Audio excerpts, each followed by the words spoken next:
Halo semuanya, kembali lagi dengan saya Bang Yos di channel Ratau Turu. Pantang turu sebelum tugas kelar ya.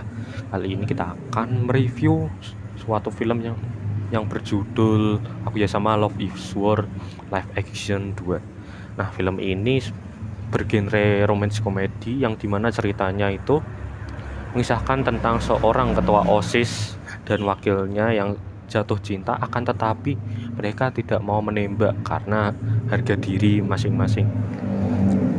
Bagaimana keseruan ceritanya? Yuk kita simak.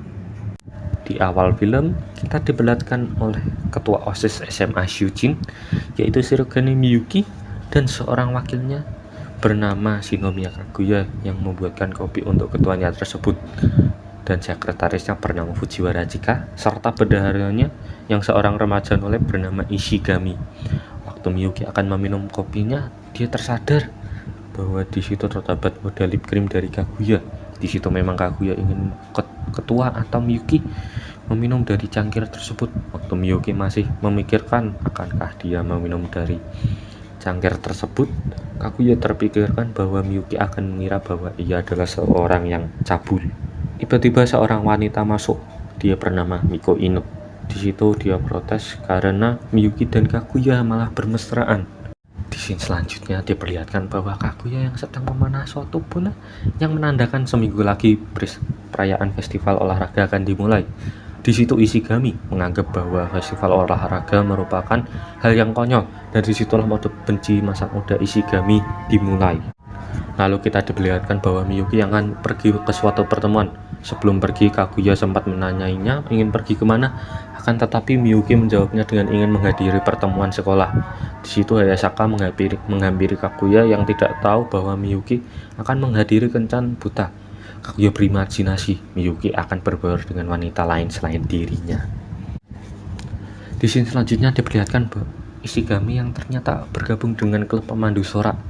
Di situ sudah sangat terlihat bahwa Ishigami sangat membenci klub tersebut, terlebih lagi saat dia mengetahui bahwa pakaian yang akan dikenakan waktu menjadi pemandu sorak saat festival olahraga adalah seragam perempuan. Lalu kita diperlihatkan Kasino yang sedang datang ke kencan buta dengan Miyuki. Di situ Miyuki digoda oleh beberapa wanita. Hayasaka yang sebelumnya sudah diperintahkan oleh Kaguya untuk mengawasi Miyuki. Dia mendekati Miyuki dan mengajaknya keluar dari ruangan karaoke tersebut. Sesudah keluar dari ruangan, Hayasaka mencoba menghubungi Kaguya yang ternyata berada di atas gedung tersebut. Ternyata Hayasaka membawa Miyuki ke suatu ruangan. Kaguya khawatir kalau terjadi apa-apa akan mereka berdua karena Hayasaka tidak bisa dihubungi sebelumnya. Kaguya mencoba mencari mereka berdua dan didapatilah mereka berdua di dalam suatu ruangan karaoke. Saat sedang memikirkan cara agar bisa masuk ke ruangan mereka berdua, dia mendengar suara-suara dari dalam yang membuat pikirannya traveling. Dia tiba-tiba Miyuki keluar. Di kesempatan itulah Kaguya masuk ke ruangan tersebut dan mendapati bahwa ternyata mereka berdua sedang karaoke. Hayasaka tidak tahan dengan suara Miyuki yang ternyata seperti jeron teripang. Setelah itu mereka pun pulang. Ishigami sedang memikirkan bagaimana caranya agar dia dapat pinjaman seragam sekolah perempuan. Kaguya yang tidak sengaja mendengar hal tersebut, dia mau meminjamkan seragamnya kepada Ishigami. Kaguya bertanya mengenai Ishigami yang tiba-tiba ikut klub pemandu sorak. Ternyata Ishigami dipaksa oleh Miyuki. Kaguya yang merasa hal itu terlalu berat bagi Ishigami, dia lantas menemui Miyuki yang berada di atas gedung sekolah. Akan tetapi Miyuki merasa itu tidak perlu dicemaskan. Pada akhirnya Kaguya merajuk dan pergi meninggalkan Miyuki. Keesokan harinya festival olahraga pun dimulai. Terlihat ketika Ishigami menjadi pemandu sorak, banyak yang tidak suka dengannya. Ishigami pergi melepas seragamnya dan mengembalikannya kepada Kaguya. Dia merasa tidak enak kepada Miyuki karena Miyuki harus ikut kencan buta agar dia bisa masuk klub pemandu sorak. Toyasu menemui Ishigami. Dia meminta agar Ishigami menggantikan Kazeno berlari dalam lomba lari estafet. Lalu kita diperlihatkan masa lalu Ishigami yang dicap aneh oleh teman-temannya karena tidak bisa beradaptasi oleh kelasnya. Hanya satu orang yang bersikap baik kepada dirinya. Dia bernama Otomo Kyoko. Kita panggil saja Kyoko. Pada waktu itu Kyoko berpacaran dengan ketua ekskul teater yang bernama Ogino. Suatu insiden terjadi pada saat Ishigami mengetahui Ogino akan meniduri Kyoko dengan teman-temannya. Ogino membujuk Ishigami agar tidak memberitahukannya kepada orang lain dengan mengajak Ishigami untuk ikut meniduri Kyoko. Di situ anak-anak yang lain melihat Ishigami berantem dengan Ogino, yang padahal itu adalah bentuk kekesalannya kepada Ogino yang berniat meniduri Kyoko. Kita akan diberitahu dengan Kaguya yang memiliki masa lalu yang mirip-mirip dengan Ishigami. Dia juga memiliki sedikit teman. Pada saat perjalanan pulang, Kaguya melihat Ishigami yang berada di taman sedang menulis sesuatu. Ternyata itu adalah kalimat penyesalannya. Kaguya menunjukkan kepada Miyuki surat penyesalan tersebut. Setelah melihat itu, Miyuki mengajak Kaguya untuk menyelidiki kasus Ishigami. Kita diperlihatkan Kaguya dan Hayasaka yang sedang mengawasi Ogino. Dengan alat canggih yang dimiliki oleh Hayasaka, dia mendapatkan 3D model dari wajah Ogino. 3D model tersebut digunakan Miyuki untuk penyamaran agar dapat menggali informasi yang lebih dalam.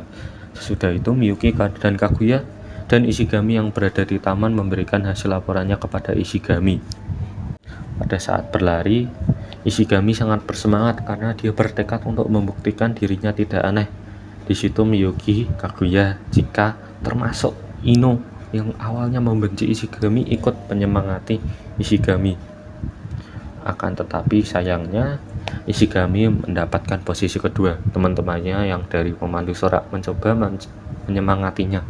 Di situ Ishigami mulai tergerak hatinya melihat teman-temannya dari pemandu sorak menyemangatinya.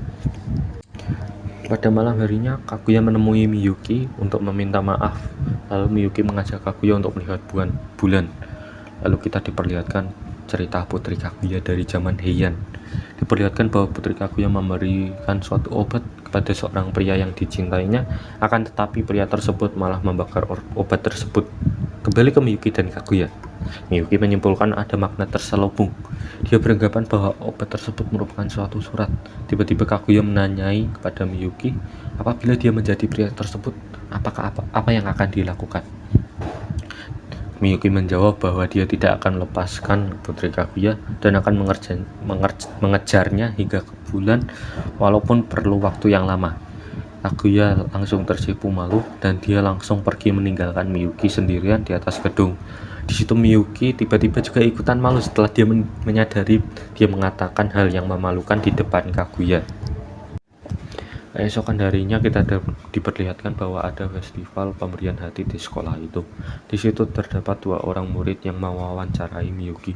Salah satu murid menanyai tentang kata-kata motivasi dan Miyuki pun menjawabnya dengan di ruangan OSIS. Ino membawa beberapa sampel yang akan dijual waktu festival pemberian hati. Di situ terdapat gantungan kunci berbentuk hati. Terdapat cerita mengatakan kalau kamu memberikan aksesori hati waktu festival, kamu akan mendapatkan cinta sejati. Kaguya pun mulai berimajinasi kalau dia sedang memberikan gantungan kunci kepada Miyuki. Di rumah, Kaguya sedang ingin mencari sapu tangan dengan model yang digambarnya. Akan tetapi Hayasaka memberitahu bahwa tidak ada produk yang seperti yang diinginkannya. Dia juga memperhatikan bahwa ada satu gambar hati di bola tersebut. Dia juga menjelaskan bahwa kalau memberikan sapu tangan tersebut sama saja dengan menembaknya. Entah kenapa di situ Kaguya mengakui kalau dia menyukai Miyuki. Pada waktu festival pemberian hati, ada orang yang sedikit mengacau di depan tempatnya Kaguya. Ternyata dia adalah dokter yang bernama Tanuma Shiozu. Dia memamerkan kehebatannya. Agar tidak mengganggu pelanggan yang lain, Kaguya memanggilnya masuk dan memamerkan pengetahuannya tentang kopi, hingga membuat Kaguya tidak tahan dengan omongannya itu. Tetapi syukur bagi Kaguya, Miyuki datang dengan tujuan ingin membahas suatu hal yang penting. Di situ Pak Shiozu dapat ditenangkan ketika Miyuki ingin mengajak Kaguya pergi. Di ruangan OSIS, Miyuki memberitahu bahwa dia diterima di SFID.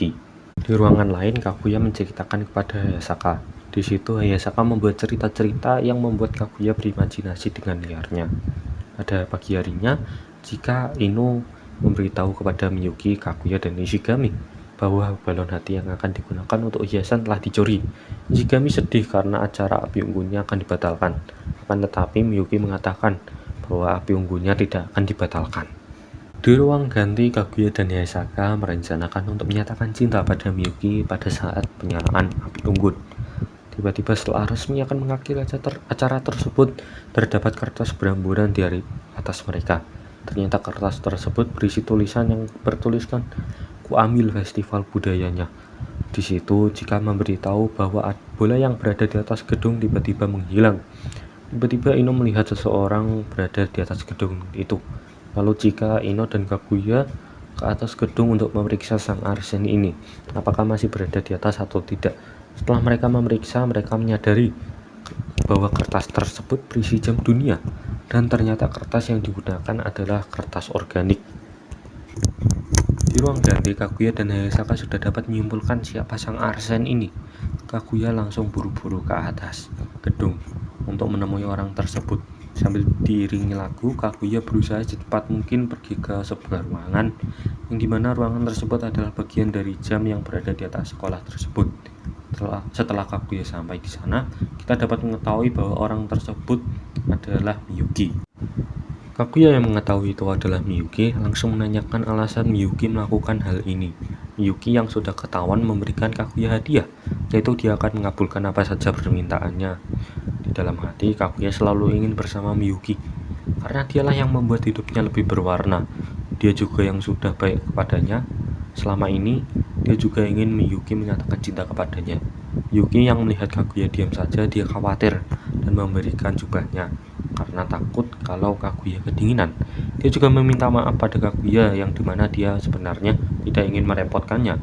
Yuki pun mengajak Kaguya keluar dan ingin menunjukkannya sesuatu.